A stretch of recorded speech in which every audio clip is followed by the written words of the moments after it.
Honorable management members, below you all to our school throughout the year. And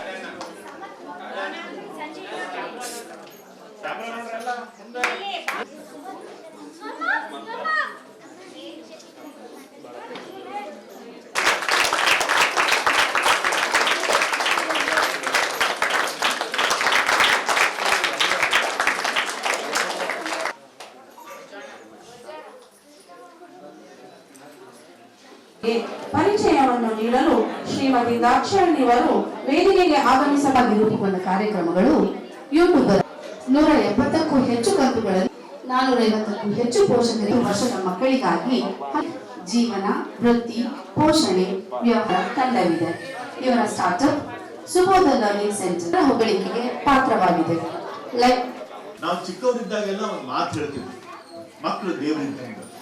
ನಾವೆಲ್ಲ ಹೇಳ್ತಿದ್ವಿ, ನಾವೆಲ್ಲ ಸಣ್ಣವರಿದ್ದ ನಮ್ಮ ತಂದೆಯವರೆಲ್ಲ ಹೇಳ್ತಿದ್ವಿ ಏನಂದ್ರೆ ಹುಡುಗರು ಅಂದ್ರ ಅಥವಾ ಸಣ್ಣ ಮಕ್ಕಳಂದ್ರೆ ದೇವರಿದ್ದಂಗ ಅಂತ ಹೇಳ್ತಿದ್ರು. ಅದು ಎಂದೂ ನಮ್ಗೆ ಅರಿವಾಗಿದ್ದಿಲ್ಲ. ಬಟ್ ನಾವು ಯಾವಾಗಲೂ ಬಂದು ಕೂತ್ಕೊಂಡ್ಮೇಲೆ ಆ ಮಕ್ಕಳು ತಮ್ಮ ಇರುವಿಕೆ, ಅವರಲ್ಲಿರುವಂತ ಆ ಸ್ವತಂತ್ರತೆ ಹಾಗೂ ಅವರಲ್ಲಿರುವಂತ ಯಾವ ಒಂದು ನಾವೆಷ್ಟು ನಮ್ಮ ಈಗ ಸಹನಾ ಜೊತೆ ನಾನು ಮಾತಾಡ್ಬೇಕು ಅಂದ್ರೆ ನಾನು ಪ್ರೆಷರ್ ಹಾಕಿ ಮಾತಾಡಿಸ್ಬೇಕು. ಆದ್ರೆ ಆ ಮಕ್ಕಳನ್ನ ಮಾತಾಡಿಸ್ಲಿಕ್ಕೆ ಅಥವಾ ಅವರು ವ್ಯಕ್ತಪಡಿಸುವಂತ ಅದನ್ನ ನಾವು ನೋಡಿದಾಗ ನಮ್ಗನ್ಸ್ತದೆ, ನಮ್ ಹಿರಿಯರು ಹೇಳಿದ್ರಲ್ಲ ಮಕ್ಕಳು ನಿಜವಾಗ್ಲೂ ದೇವ್ರು ಅಂತ ಹೇಳಿ. ಅದು ಇವತ್ತು ನನಗೆ ಅರಿವಾಯ್ತು. ಈ ಮಕ್ಕಳನ್ನ ನೋಡಿದ್ಮೇಲೆ ಇವ್ರು ನಿಜವಾಗ್ಲೂ ದೇವ್ರು. ಕೆಲವೊಂದಿಷ್ಟು ಪಾಲಕರನ್ನ ದೇವ್ರು ಆರಿಸ್ಕೊಂಡಾರೆ. ಆ ಮಕ್ಕಳ ಪಾಲಕರು ಏನಿದ್ದಾರಲ್ಲ ಅವ್ರನ್ನ ನಿಮ್ಮ ದೇವ್ರು ಆರಿಸ್ಕೊಂಡು ನಿಮಗೊಂದು ಇಂಥ ಸುವರ್ಣ ಅವಕಾಶ ಕೊಟ್ಟಾನ ಇಂಥ ಮಕ್ಕಳನ್ನ ಬೆಳೆಸುವಂಥದ್ದು. ಯಾಕಂದ್ರೆ ಅವರು ದೇವ್ರ ಮಕ್ಕಳು, ಅಂದ್ರೆ ನೀವು ಸಹ ಇಂಥ ಅದ್ಭುತವಾದಂತಹ ಪರಿಕಲ್ಪನೆ ಈ ಮಕ್ಕಳನ್ನ ನೋಡಿದಾಗ ಅನಿಸ್ತದೆ. ತಲೆ ಹಾಕೊಂಡು ಬಂದಾಗ ನನಗೆ ಒಂದು ವಿಷಯ ಗೊತ್ತಾಗಿದ್ದೇನು ಅಂತಂದ್ರೆ ಈ ಈ ಮಕ್ಕಳ ಈ ತರದ ಒಂದು ಪರಿಸ್ಥಿತಿಗೆ ಏನು ಕಾರಣ ಅಂತ ನೋಡಿದಾಗ ಇದು ಒಂದು ವರ್ಣತಂತುಗಳು ಅಂತ ಈ ಕುಟುಂಬ ಒಂದು ಹಿಂಗಿರುತ್ತೆ ಅನ್ನೋದೇ ನಮಗೆ ನೋಡ್ಲಿಕ್ಕೆ ಪುಣ್ಯ ಅನ್ಕೋತೀವಿ. ಈಗೂ ಒಂದು ಪುಣ್ಯ ಆಗಿದೆ. ಯಾಕೆಂದ್ರೆ ನಾವು ಇವತ್ತು ಮಕ್ಕಳಿಗೆ ನಾವು ನೋಡ್ತಿರೋ ಒಂದು ತಾತ್ಸಾರ ಮನೋಭಾವನೆ ಅವ್ರನ್ನ ಇನ್ನೂ ಕುಂಠಿತಗೊಳಿಸುತ್ತೆ. ಗುರುರಾಜ್ ಪಾಟೀಲ್ ಅವರು ಹೇಳಿದಂಗೆ ನಾವು ಪ್ರತಿಯೊಬ್ಬರು ಇವತ್ತು ಅದೇ ಪ್ರೀತಿ ಕನಿಕರದಿಂದ ನೋಡಿದ್ರೆ ಆ ಮಕ್ಕಳಲ್ಲಿ ಏನು ಜ್ಞಾನ ಇರುತ್ತೆ, ಆ ಜ್ಞಾನ ಖಂಡಿತವಾಗ್ಲೂ ಕೂಡ ನಾವು ಪೋಷಕರಾಗಿ ಅಥವಾ ಶಿಕ್ಷಕರಾಗಿ ಕೂಡ ಅದನ್ನ ಗಮನಿಸಿದ್ರೆ ಮಾತ್ರ, ಯಾವಾಗ ಅದು ಹೊರಗಡೆ ಬರುತ್ತಲ್ಲ, ಆ ಜ್ಞಾನ ಹೊರಗಡೆ ಬರುತ್ತಲ್ಲ, ಅವಾಗಷ್ಟೇ ನಾವು ಪೋಷಕರಾಗಿ ಹೆಮ್ಮೆ ಪಡ್ಲಿಕ್ಕೆ ಸಾಧ್ಯ ಇದೆ. ಹೇಗೆ ಏನು ಗುರುರಾಜ್ ಪಾಟೀಲ್ ಹೇಳಿದ್ರು, ದೇವರ ಮಕ್ಕಳು ಖಂಡಿತವಾಗ್ಲೂ ನೀವೆಲ್ಲ ಪೋಷಕರು ಕೂಡ ಖಂಡಿತ ದೇವರಂತೆ ನಾನು ಭಾವಿಸ್ತೀನಿ. ಕಾರಣ ಯಾಕೆ ಅಂತ ಅಂದ್ರೆ ಪ್ರತಿಯೊಬ್ಬರು ಕೂಡ ಇವತ್ತು ಇಡೀ ಜಗತ್ತೇ ಇವತ್ತು ಕಾಂಪಿಟೇಷನ್ ಆಗ್ಬಿಟ್ಟಿದೆ, ಗಣಿತಮಯ ಆಗಿದೆ. ಎಲ್ಲದಕ್ಕೂ ಲೆಕ್ಕ. ಒಂದೊಂದು ಮನೆಯಲ್ಲಿ ಕೂಡ ಒಬ್ಬೊಬ್ಬರು ಸೈನಿಕರು. ಇವತ್ತು ಏನ್ ಮಾಡ್ತಾ ಇದೀವಿ, ಸಪೋಸ್ ಬೆಂಕಿ ಹಚ್ಚಿದ್ರು ಕೂಡ ಪಕ್ಕದ ಮನೆ ಹಚ್ಚಿದ್ರೆ ನಮ್ಮ ಮನೆಗೆ ಇನ್ನೂ ಹಚ್ಚಿಲ್ಲ ಅನ್ನೋ ಲೆವೆಲ್ಗೆ ನಾವೆಲ್ಲ ಯೋಚನೆ ಮಾಡ್ತಿದೀವಿ. ಯಾವಾಗ ಈಗ ನೀವೇನು ವಿಶೇಷವಾದ ಯಾಕಂದ್ರೆ ಎಲ್ರಿಗೂ ಸಿಗ್ಲಿಕ್ಕೆ ಸಾಧ್ಯ ಇಲ್ಲ, ಆಯ್ತಾ? ಎಲ್ರಿಗೂ ಸಿಗ್ಲಿಕ್ಕೆ ಸಾಧ್ಯ ಇಲ್ಲ. ಸೌಭಾಗ್ಯ ಅಂತ ಅನ್ಕೊಳ್ಳಿ, ಖಂಡಿತ ಎಲ್ರಿಗೂ ಸಿಗ್ಲಿಕ್ಕೆ ಸಾಧ್ಯ ಇಲ್ಲ. ಪ್ರೀತಿ ಅನ್ನೋದು ಈ ಕುಟುಂಬದಲ್ಲಿ ಅಷ್ಟೇ ನೋಡ್ಬೋದು. 2008ರಿಂದ ಈ ತರದ ಒಂದು ಸಂಸ್ಥೆ ಮಾಡಬೇಕು ಅಂತ ನನಗೆ ಒಂದು ಆಸೆ ಇತ್ತು. ಯಾಕಂದ್ರೆ 2008 ಇಸ್ವಿಯಲ್ಲಿ ನನ್ನ ಹತ್ರ ಕಳಸ, ಚಿಕ್ಕಮಗಳೂರು ಡಿಸ್ಟಿಕ್ ಕಳಸದ ಒಬ್ಬ ಎಸ್ಟೇಟ್ ಓನರ್ 2 ಮಕ್ಕಳನ್ನ ತಂದು ನಮ್ಮ ಮನೇಲಿ ಬಿಟ್ಟಿತ್ತು. ಈ ಥರದ ಮಕ್ಕಳು ಅವ್ರನ್ನ ಅವ್ರು ಕೇಳಿದ್ರು, ಬೇರೆ ಕಡೆ ನಾವು ಸ್ಕೂಲ್ ಮಾಡಿಸ್ಬಿಟ್ವಿ, ನೀವು ನಡೆಸ್ಕೊಂಡು ಹೋಗ್ತೀವಿ. ಇಲ್ಲಿ ಜಾಜೂರ್ ಒಬ್ಬ ನೀರಾವರಿ ಇಲಾಖೆ ಅಸಿಸ್ಟೆಂಟ್ ಎಕ್ಸಿಕ್ಯೂಟಿವ್ ಇಂಜಿನಿಯರ್ ಸಂಪೂರ್ಣ ಏನೇನು ವ್ಯವಸ್ಥಿತವಾದ ಕಟ್ಟಡ ಬೇಕು, ಅದಕ್ಕೆ ಸಂಗ್ರಹಣೆ ಬೇಕು, ಎಲ್ಲ ವ್ಯವಸ್ಥೆ ಮಾಡಿಕೊಡ್ತೀವಿ, ನೀವು ನೆನೆಸ್ಕೊಂಡು ಹೋಗ್ರಿ ಅಂತ. ಅನಿವಾರ್ಯ ಸ್ಥಿತಿ, ನಾನು ಊರು ಬಿಟ್ಟು ಹೋಗೋ ಸ್ಥಿತಿಯಲ್ಲಿ ಇದ್ದಿಲ್ಲ. ನಮ್ಗೆ ಒಂದು ಸ್ವಲ್ಪ ಲಿಟಿಗೇಷನ್ ಇತ್ತು, ಕೋರ್ಟ್ ಲಿಟಿಗೇಷನ್. ಹಾಗಾಗಿ ಅವರು ಒತ್ತಾಯಪೂರ್ವಕವಾಗಿ ತಮ್ಮ ಮಕ್ಕಳನ್ನ ಮನೇಲಿ ಬಿಟ್ಟು ಹೋಗ್ಬಿಟ್ರು. 3 ವರ್ಷ ಆ ಮಕ್ಕಳನ್ನ ಮಕ್ಕಳು ಮೊಮ್ಮಕ್ಕಳ ಜೊತೆಗೆ ಈ ಜಾಗದಲ್ಲೇ ನಾನು ರಾಗಿ ಬೆಳೀತಾ ಇದ್ದೆ. ಈ ಜಾಗದಲ್ಲಿ ರಾಗಿ ಬೆಳೀತಾ ಇದ್ದೆ. ಮೋಸ್ಟ್ಲಿ ಆ ಭೂಮಿ ಋಣ ತೀರಿಸ್ಬೇಕಾಗಿತ್ತೇನೋ ನಾನು. ಅದಕ್ಕಿಂತ ಒಂದು ಅವಕಾಶ ದೇವರು ಕೊಟ್ಟಿದ್ದಾನೆ. ಆ ಮುಖಾಂತರ ಈ ಭೂಮಿಯನ್ನು ನಾನು ತೀರಿಸೋದಕ್ಕೆ ಅನುಕೂಲ ಆಗಿದೆ. ಅವರು ಓದಿಲ್ಲ ಅನ್ನೋದಕ್ಕಿಂತಲೂ ನಮ್ಮ ಪರಿಸ್ಥಿತಿ ಆ ರೀತಿ ಆಯ್ತು, ಮುಂದೆ ಓದ್ಸಕ್ಕೆ ಆಗಲಿಲ್ಲ. ಅವರು ಭವಿಷ್ಯ ಮುಂದೆ ಓದಿದ್ರೆ ಒಬ್ಬರು ಒಂದು ಪ್ರೊಫೆಷನಲ್ ಆಗಿಬಿಡ್ತಿದ್ರೇನು, ಡಾಕ್ಟ್ರು ಅಥವಾ ಲೆಕ್ಚರರು, ಇಂಜಿನಿಯರು, ಏನೋ ಆಗಿ ದುಡ್ಡು ಗಳಿಸೋಕೆ ಆಗಿ ಹುಡುಕ್ತಿದ್ರೇನು. ಆ ಹೆಚ್ಚಿಗೆ ಓದಿಸೋಕೆ ಆಗಲಾರದಂತ ಸ್ಥಿತಿ ಇರೋದಕ್ಕೇನೆ ಇವತ್ತು ಇಲ್ಲಿ ಸಂಸ್ಥೆ ನಡೆಸ್ಕೊಂಡು ಹೋಗೋದಕ್ಕೆ ಅವ್ರಿಗೆ ಒಂದು ಮಾರ್ಗ ಸಿಕ್ತು ಅಂತ ನನ್ನ ಒಂದು ಸ್ವಂತ ಅನಿಸಿಕೆ. ಸರಿ ಮಾಡಿದೆ, ಇಲ್ಲಿ ಎಲ್ಲ ಅಭಿವೃದ್ಧಿ ಆಯಿತು, ಇದು ಬಡಾವಣೆ ಬೆಳೀತು.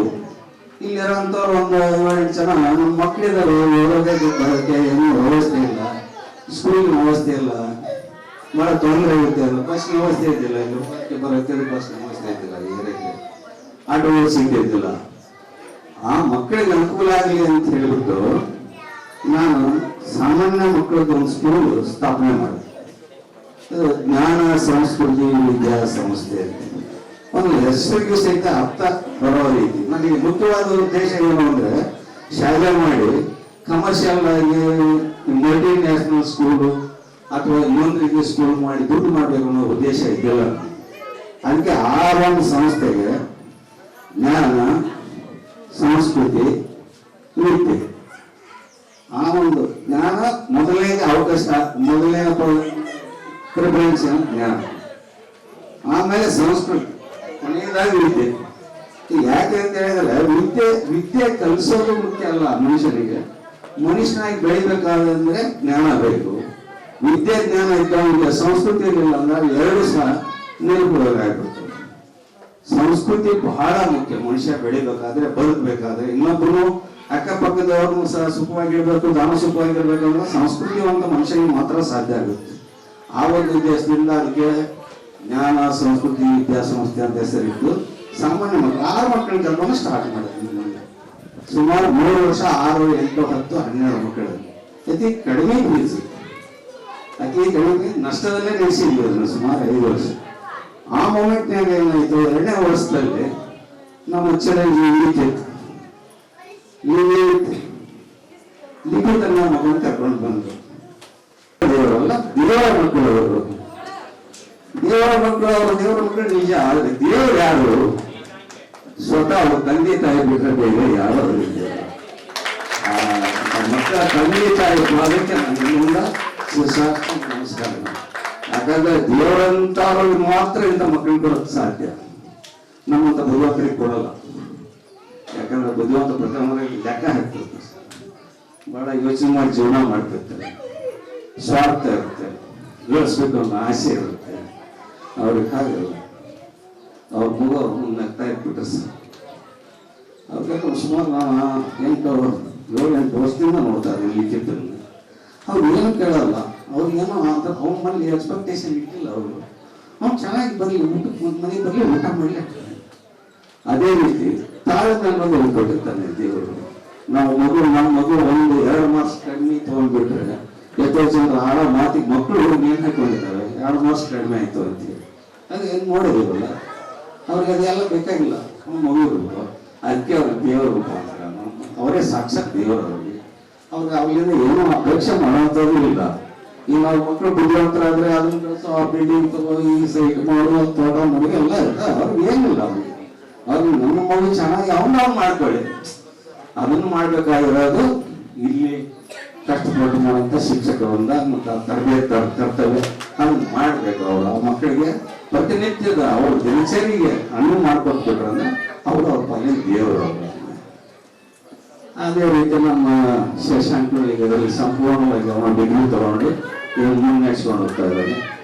ನಮ್ಮ ಶಶಿಕಲಾ ಮೇಡಮ್ ಅವರು ಸಂಪೂರ್ಣವಾಗಿ ಅವ್ರು ಬೇರೆ ಕಡೆ ಹೋಗ್ತಾ ಇದ್ರು ಮೊದಲು. ಈಗ ಅವರು 2 ವರ್ಷದಿಂದ ಸಂಪೂರ್ಣವಾಗಿ ಇಲ್ಲೇ ಭಾಗವಹಿಸ್ಕೊಂಡು ಬಹಳ ಶ್ರದ್ಧೆಯಿಂದ ಬಹಳ ಕಷ್ಟಪಟ್ಟು ಹಗಲು ರಾತ್ರಿ ಬಹಳ ಕಷ್ಟ ಇದೆ. ಈ ಮಕ್ಕಳು ಸಾಕೋದಷ್ಟು ಸುಲಭ ಇಲ್ಲ. ನಾವು ಸುಲಭ ಮಾತನ್ನು ಯಾಕೆ ಹೇಳಕ್ಕಾಗಲ್ಲ. ಈ ಜನರಲ್ ಮಕ್ಕಳು 100 ಮಕ್ಕಳು ಬರೀ ನಾನಿದೆ ಒಂದು ಟೈಮ್ ಒಳಗೆ ಒಂದು ಸುಮಾರು 865 ಬರೀ ವಿಜಲ್ ಕಂಟ್ರೋಲ್ ಮಾಡಿದ್ದೆ. 860 ಮಕ್ಕಳು ವಿಜಲ್ 3 ವಿಜಲ್ನಲ್ಲಿ ಈ ಮಕ್ಕಳಿಗೆ ಹಂಗಾಗಲ್ಲ. ಯಾಕಂದ್ರೆ ನಾನು ಸುಮಾರು ವರ್ಷ ಅವ್ರ ಜೊತೆಗೆ ಹಗಲಿ ವರ್ಷ ಬದ್ದಾಡಿ ಅನುಭವಿಸಿದ್ದೀನಿ. ಮಾಡ್ತಾ ಇದ್ದಾರೆ, ಭಾಳ ಕಷ್ಟಪಡ್ತಾ ಇದ್ದಾರೆ.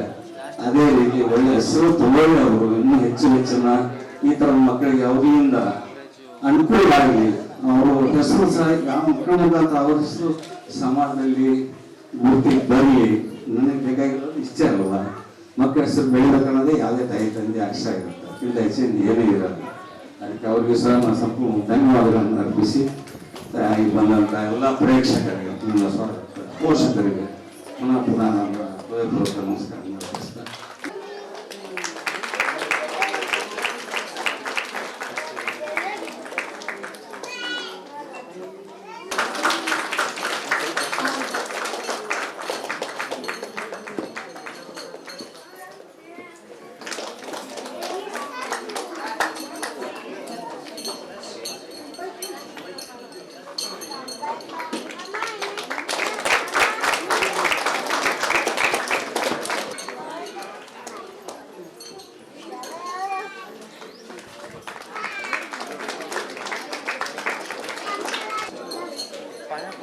ಬಹುಮಾನ ವಿತರಿಸಿದಂತಹ ಗಣ್ಯರಿಗೆ ಧನ್ಯವಾದಗಳು.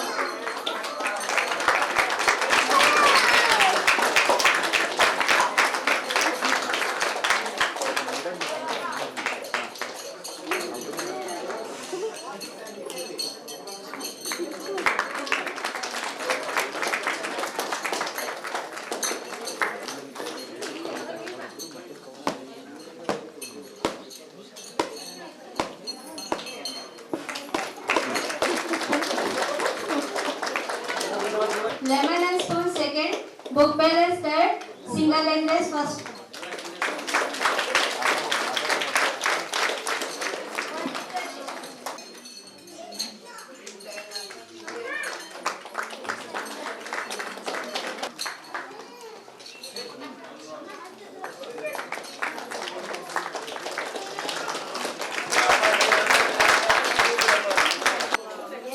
ನಮ್ಮ ಸಂಸ್ಥೆಯ ಅಧ್ಯಕ್ಷರಾದಂತಹ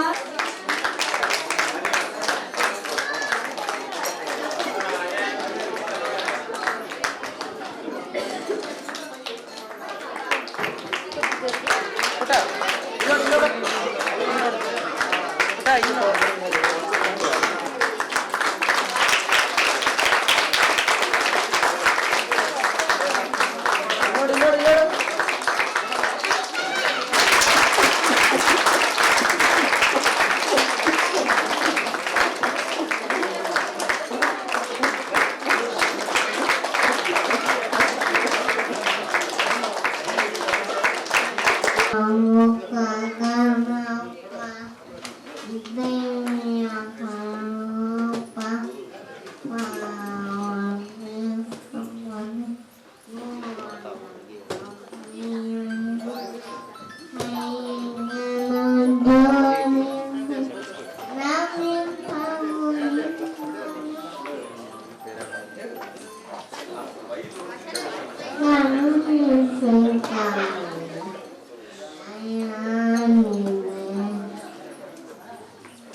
ಸಮಾಧಾನಕರ ಬಹುಮಾನ ರಾಮ್ ಸಾಯಿ ನಿಖಿಲ್.